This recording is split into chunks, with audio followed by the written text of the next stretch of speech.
Hello again, everybody. This is Derek, and I'm coming back at you with another Wargaming and miniature video. In today's video, I'm going to continue on with my Napoleonic project update. Okay, so I don't have any figures that I've just recently painted and need to show you, but I have a lot of information that I want to share with you and just keep you up to date on my project. I try to do this fairly frequently so that you guys can stay up to date. Okay, so what we're looking at right now on the screen is my Quatre Bras TO&E, okay? Army list, if you will. And which units participated at Quatre Bras and their fighting strength. And so I'm modeling my numbers of bases based on the strengths of the battalions. Okay, as you would, to try to keep it in line with history. All right, so this left side with the blue and yellow over here, this is okay, the mouse pointer is about the right. Okay, this is the French side on this side over here. And then this side over here is British and their allies. All right, so each of these squares on the screen there represent a base of figures. And if it is in gray, either French or allies, that means I have those figures painted, but I have them based in my old basing method. So they need to be rebased. Okay, so there's quite a few figures that are finished on the Allied side that just need to be rebased. And the French only have like 3 battalions, maybe 3 or 4. Yeah, 3 battalions that need to be rebased that I have painted. Now, the red here means that they are fully painted and they are based properly in the Marshals and Generals basing method. That's the Allied. If they are blue, then they are French, fully painted, based in the Marshals and Generals basing method. I have all the generals except for a couple of Brunswickers, but I have all the generals based properly. I just haven't changed the colors. Okay, so the yellow is what I wanted to talk about today. The yellow is units that I have the figures for, but they're not painted or based. They're basically raw figures, right?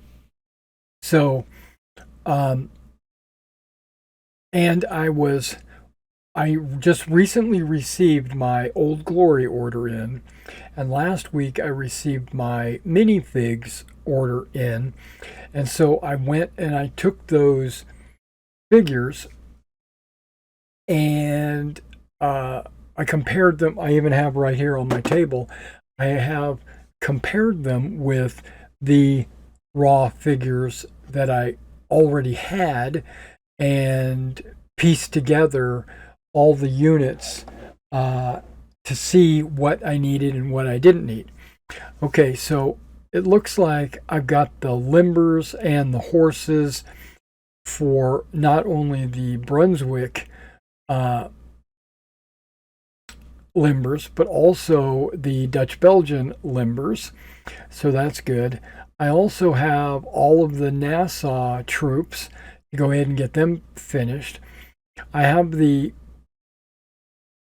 because remember my hussars were based 2 figures a base, and now they're being based 3 figures a base. I only needed 3 figures, maybe not even, maybe only 2 figures. But I have the hussars for the Brunswick. I got my Brunswick brigade commanders in, so I have those. And I also have the Dutch Hussars.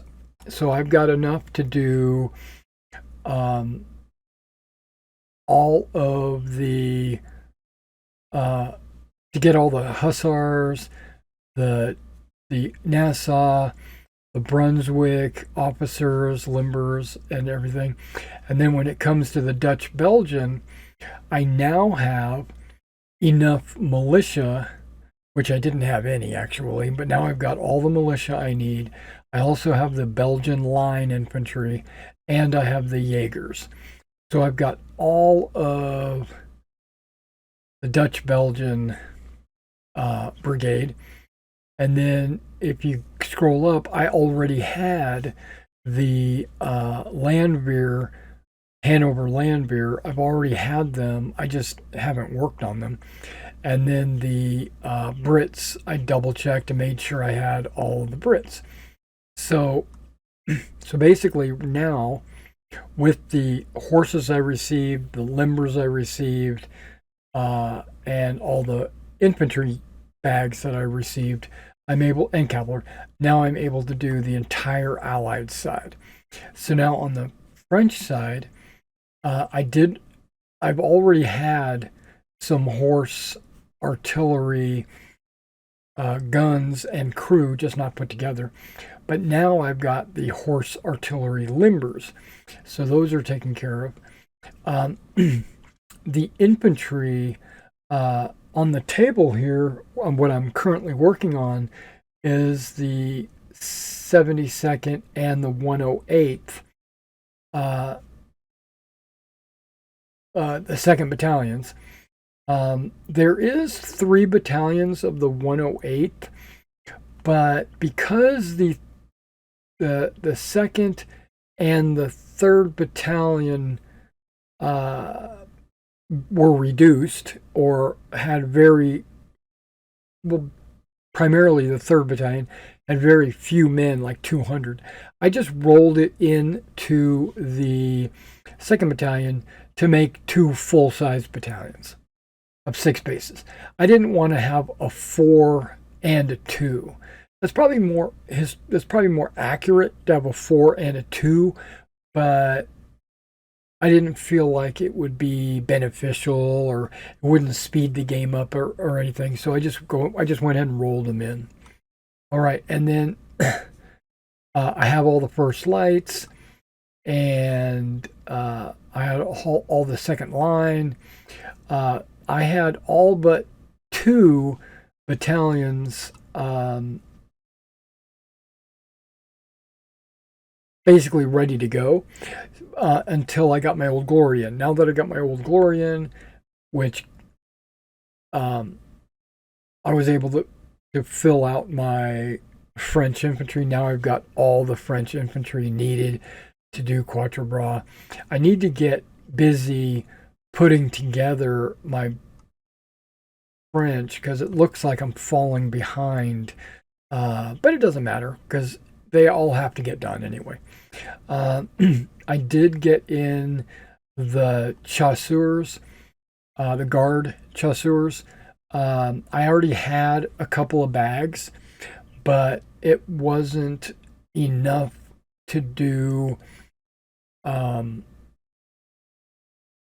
not even one of the chasseur units, because the way I'm basing them, remember the cavalry, I'm basing 3 figures per base, so that means I need 18 figures to complete one of the squadrons, right? Or one of the regiments. And so one bag of cavalry only had 8 figures in it, right?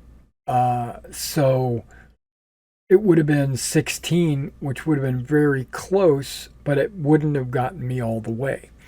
And so I needed at least 3 more bags, which is what I got in today.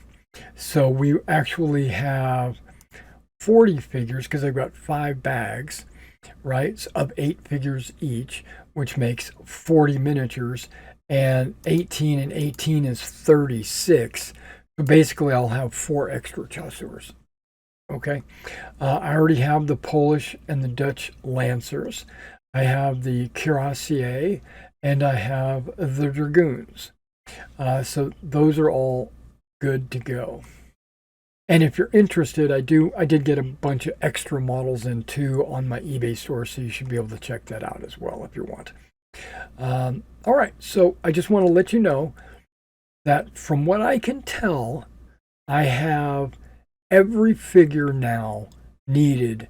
I won't have to order any extras for Quatre Bras. Now, when we start exploring certain, I've got three quadrants. That wouldn't be a quadrant, right? It would be trinary or something. 3 quartiles. What do they call? That's like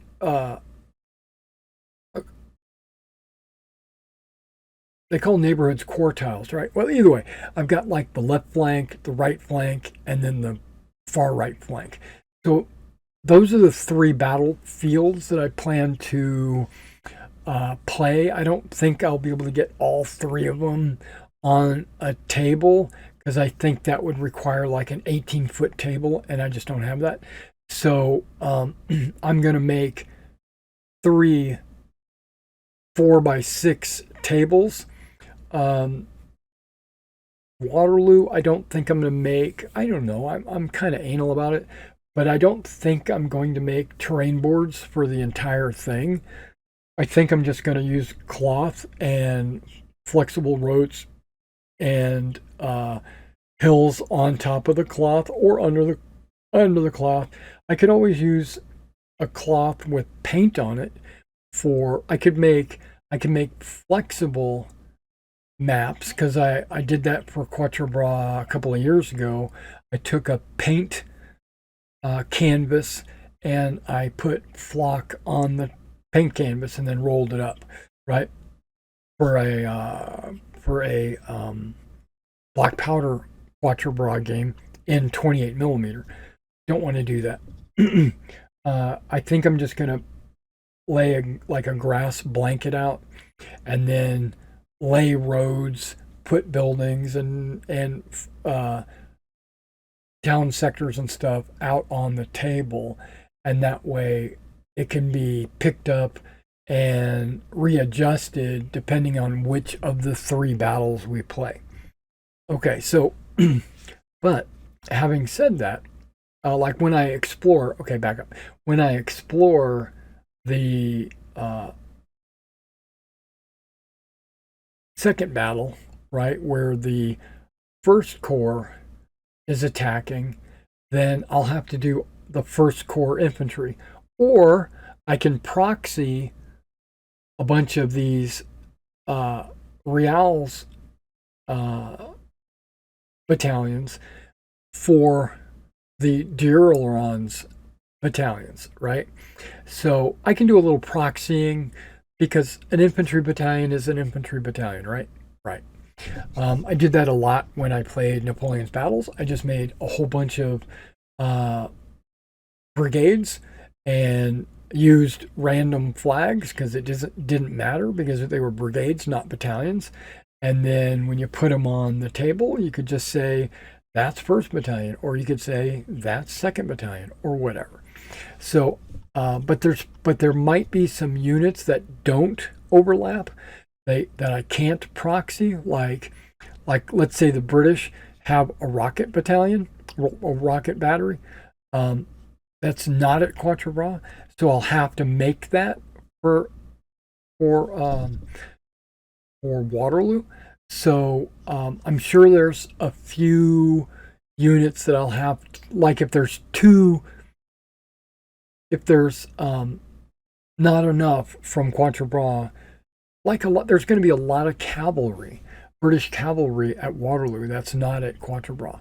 So I'll need to do like the dragoons and the house guards and stuff like that. So same thing with the French. There's a whole corps of old guard, middle guard, young guard that I'll have to do. So I'm sure there's going to be a lot of that, but in each battle, if I can proxy something, I will. All right, so let's go look at another thing I wanted to show you. All right, this other thing I wanted to show you is my Quatre Bras battlefield. Okay, so if you look at this, this is a modern Google map picture of the Quatre Bras area, right? This being the crossroad right here, and this being the stream right down here. There's the lake. There's a bridge here, and there's a stream, right? Okay, so and this right here is a 4x6 table, and with the 4x6 table, what I want to do with my games is have ground scale be variable, but for the Quatre Bras game, it's going to be 50 yards is 1 inch. So with 4 feet, right, you're looking at 48 inches. So that's 2,400 feet. Right, so that's 2,400 feet. And then this is 6 feet. So it's 6 times 12, 72. So what's half of 72? 36. So 3,600 feet. So you got 3,600 feet this way, and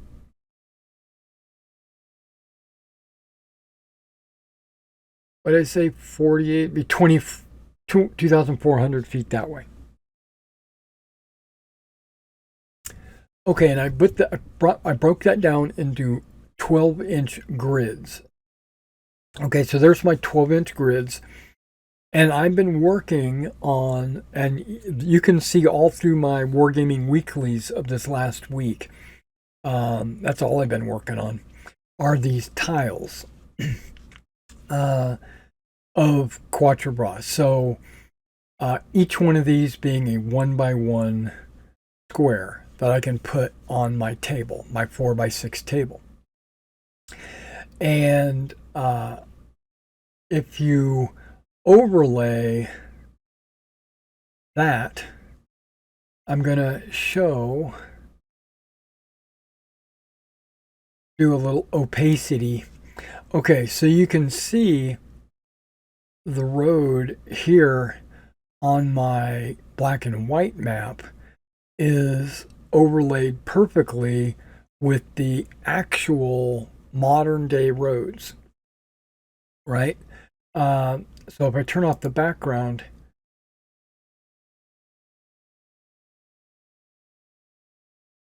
and turn that up, so that is Quatre Bras as it stood in 1850.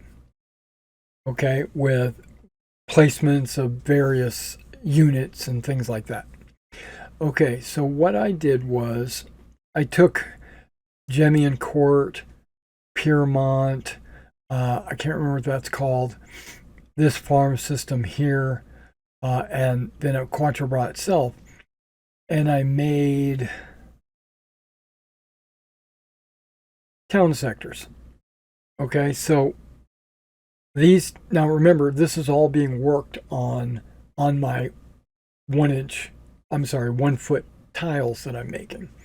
And so this is where the town sectors are going to go, right? You already see the main roads. I don't have them marked. I have some hills, and it's a lot of scatterbrain notes that I took for myself. But yeah, so the hills are all very subtle, right? They're not like super steep, except for this hill and this hill, are the only two real hills on my map. This is a very low hill. This is just a bump in the road. This hill kind of blends with this hill. This hill does go all along here, and there's a little bitty hill along the edge here. Uh, yeah, just so you know. So I worked that with foam, and then the water is right there, right? I got it split there, and I've got the lake and the river going along here. I've got a little bit of a river going along here. Um, I have a bridge that's gonna lay across this entire span. So it's actually gonna, because that's really not that big on the table. If you think this is 12 inches across, that's only about 3 or 4 inches. And my bridge is about 3 or 4 inches. So it goes from one side over like this little island over to the other side. So that's fine. And then I've also got a bridge here, and I'm putting a bridge here.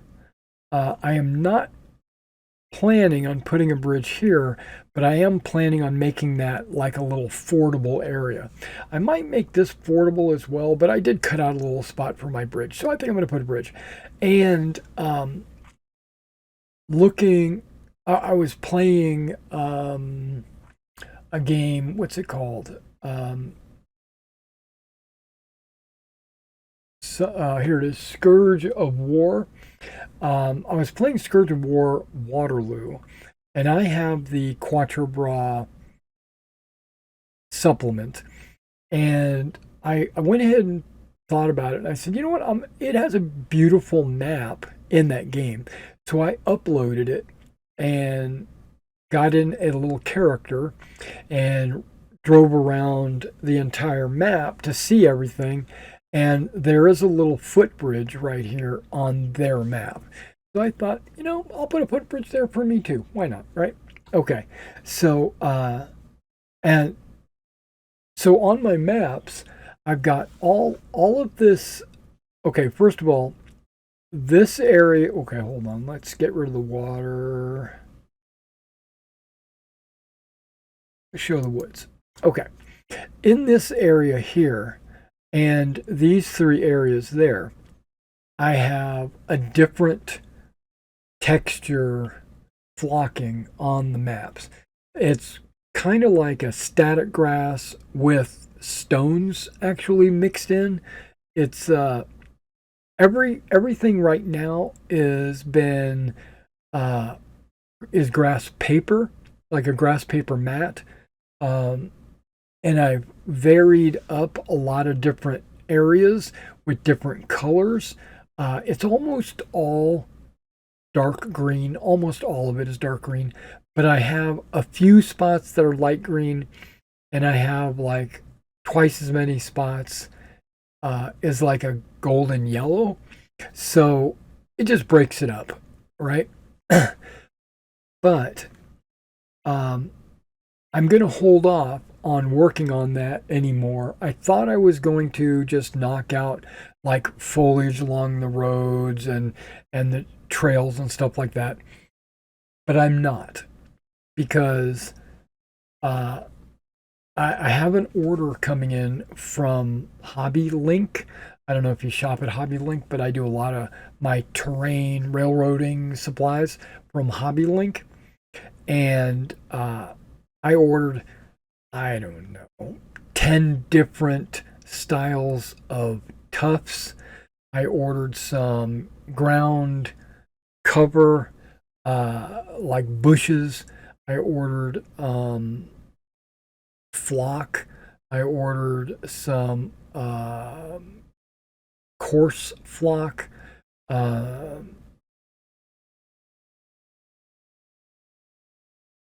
Yeah, so I already have like a shit ton of tufts, but the tufts that I've got in my tub are the Army Painter tufts or the Amazon tufts that I bought.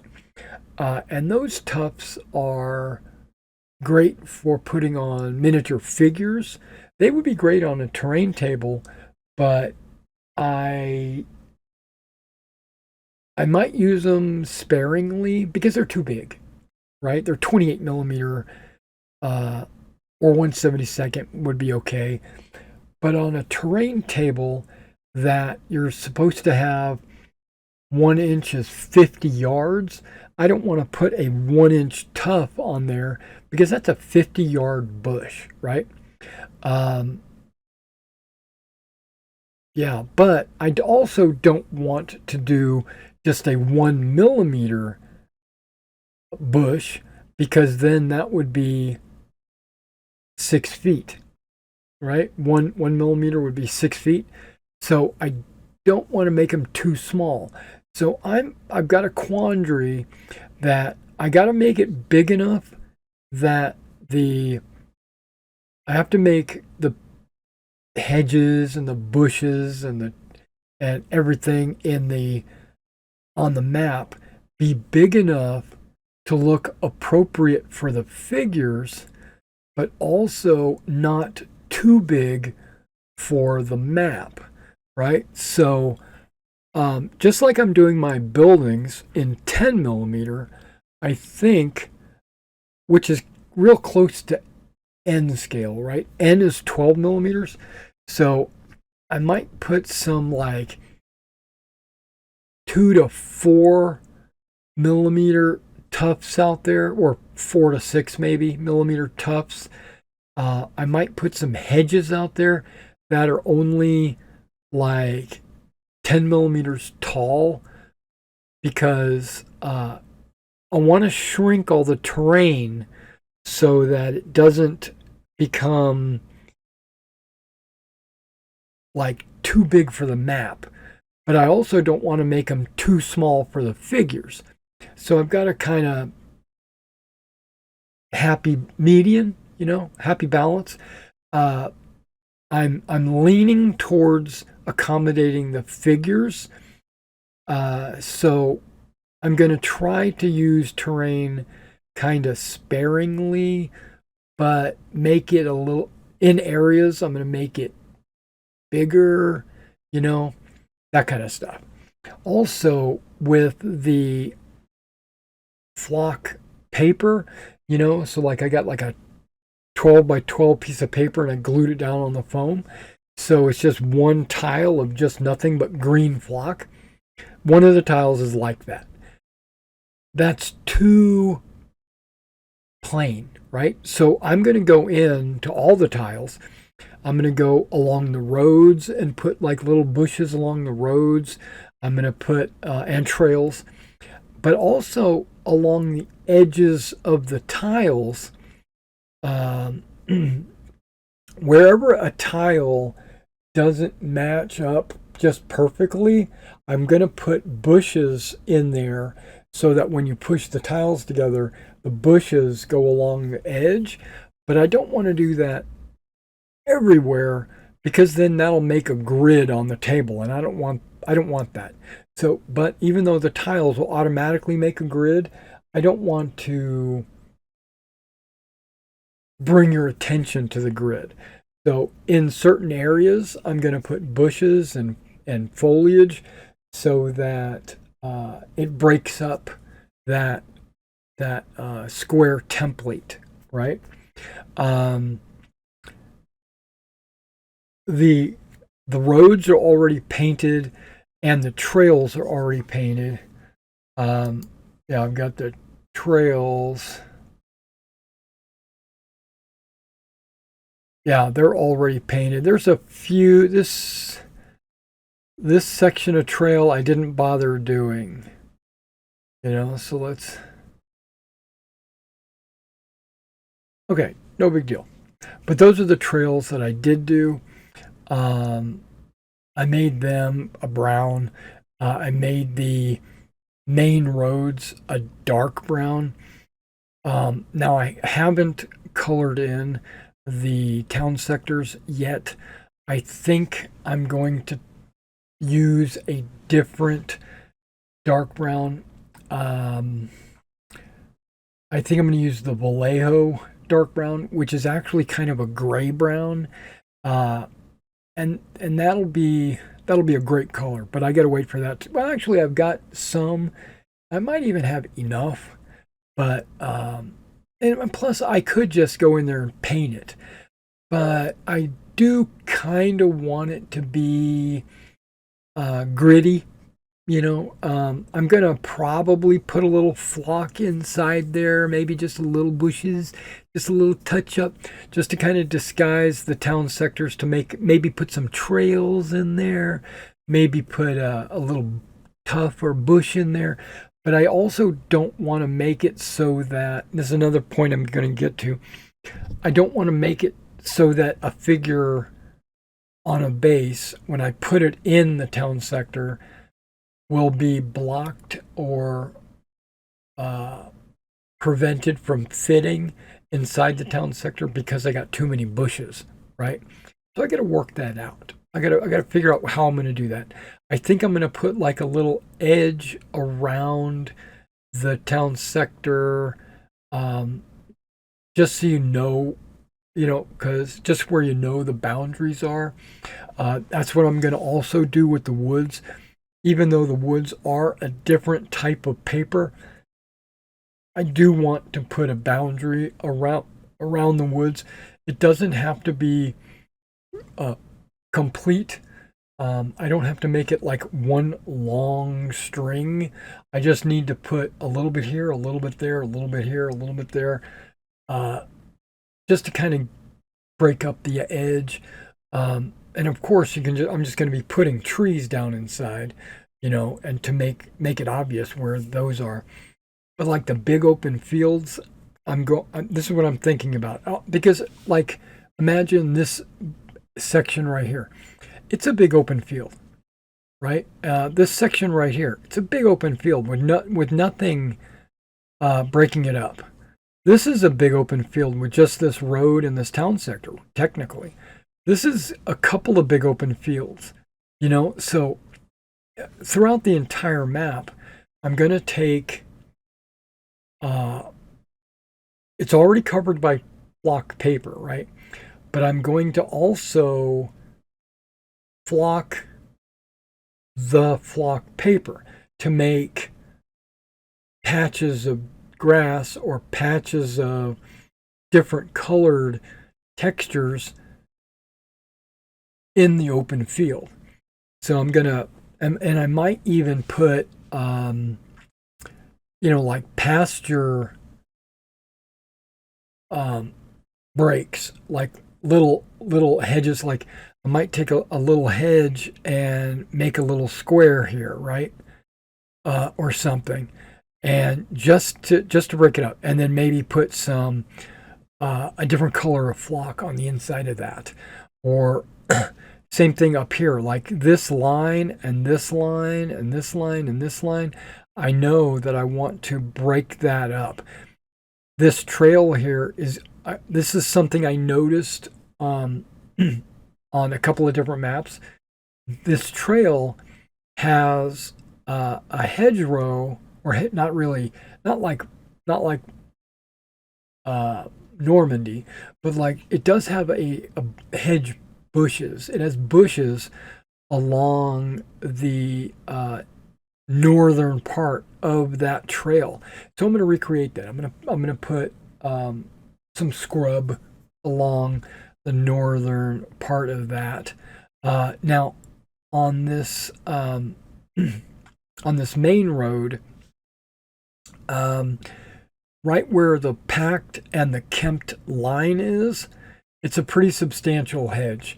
There is a pretty substantial hedge that starts about right there and goes down to where the end of Kempt is. And that's going to be a terrain feature. And I don't know if I want to model that on the map or if I just want to use some of my hedge pieces and put that on the map. I think I'm going to model it because it'll just make it easier. The problem with that is the board will have this hedge sticking up, not that big, but it'll have a hedge sticking up so that when I go to put it away, I'm going to have to be conscious of that hedge sticking up where it could get damaged, right? So I'm just going to have to be careful on those two boards when I go to put them, when I go to clean up, right? I still need to paint my bridges. I did lay the base coat on the rivers with a sand color. It's not going to stay sand color. I just wanted a textured paint. So I just went ahead and used my desert sand, which I almost never use. So I said, why not? Good opportunity to get my money's worth out of it. So I used it to lay down the base for my rivers. And then I'm going to paint over that to get my banks. They're going to be a brown color. And then I'm going to paint blues for where the actual water texture is going to be put. Yeah. What else on these maps that I've done? Yeah, that's pretty much it. So they're all ready to. I mean, if we had to play tomorrow, I could lay these maps out and play on them, but there's a lot more work that still needs to be done. So I don't know when I'm going to get my hobby link order in. I don't think it's going to be anytime soon. So if I do any work on these tiles, it'll probably be the rivers. Just getting the texture and the paint down. I don't know what else I want to do until I get these other textures in. So I might paint I might be able, if I still have enough of that Vallejo dark earth, which is a gray color, I'll probably paint up the town sectors, but I'll probably do that Monday. All right, guys, so that was the update. I got all my figures in, so I don't need to worry about ordering any more figures. I got all my boards made. They just need to be textured with foliage. All right, I will catch you in the next update.